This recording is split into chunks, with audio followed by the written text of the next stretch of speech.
il est de notre devoir moral de soutenir nos collègues, confrères, consoeurs,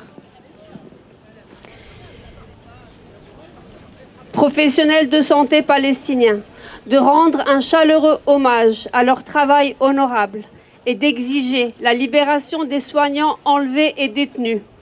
À Dr Ahmed Mouhanna et au personnel de l'hôpital El Aouda, à Dr Ahmed El Khawlout, directeur de l'hôpital Kamel El Adwan, Dr Mohamed Abou Salimiya, directeur de l'hôpital El Shifa, et à tous les autres professionnels de santé encore détenus.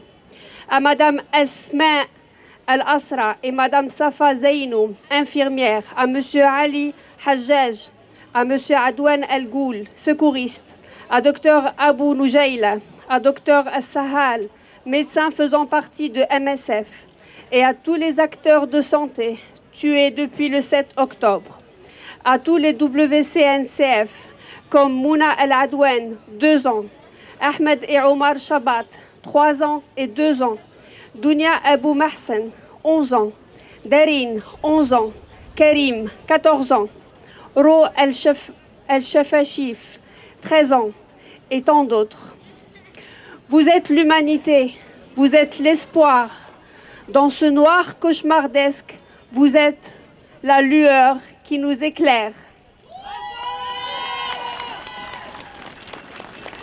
De Paris à Rome, les soignants, au nom de leur déontologie, au nom d'une morale, au nom d'une éthique, pour la défense des êtres humains, pour la défense de leur dignité, pour la défense de la profession médicale et de la dignité de tous les soignants dans le monde, je vous apporte les saluts des soignants italiens dans le soutien de ce que vous faites. Et je vous remercie. Nous demandons un cessez-le-feu immédiat et permanent. Et qu'est-ce qu'on veut? Un cessez-le-feu! Qu'est-ce qu'on veut? Un cessez-le-feu! Qu'est-ce qu'on veut? Un cessez-le-feu!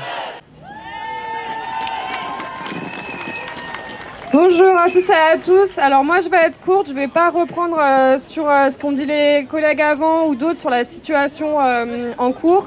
Déjà parce que bon, ça a déjà été bien dit et puis nous on n'a plus les mots là face à ce qui se passe. Juste pour vous dire que hier, alors nous ça fait 2 mois qu'on est mobilisés, qu'on rassemble autour de nous des collègues de tout le corps de la santé en région parisienne et aussi dans plusieurs villes de France. Et on essaye d'aller chercher les collègues et de faire des actions notamment dans les hôpitaux. Hier, on a fait un rassemblement avec quelques syndicats et le collectif devant l'hôpital de la Salpêtrière. On était une centaine. C'est un des plus gros rassemblements depuis la mobilisation devant un hôpital en région parisienne. Donc ça veut dire que la mobilisation, elle n'est pas à bout de souffle, qu'il faut aller chercher le plus de gens possible. Nous, c'est exactement ce qu'on va continuer à faire et qu'on vous invite à faire. On va aller encore chercher des collègues devant les hôpitaux. On va aller encore en manifestation avec les collègues, avec notre cortège soignants et soignants pour Gaza qui sont là-bas.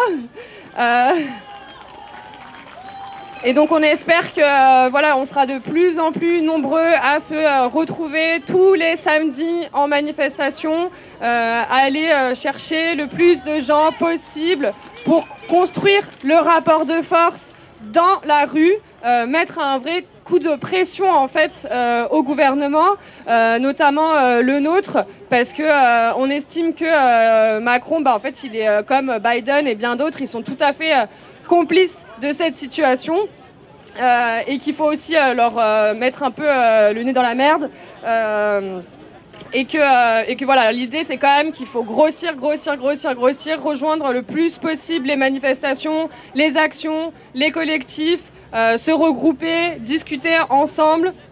Et voilà, on se retrouve dimanche à la manif de demain pour la loi d'immigration, qui est aussi un projet un peu dégueulasse. Et samedi prochain et tous les samedis qui suivront jusqu'à un cessez-le-feu et l'arrêt de la colonisation. Merci Lilia.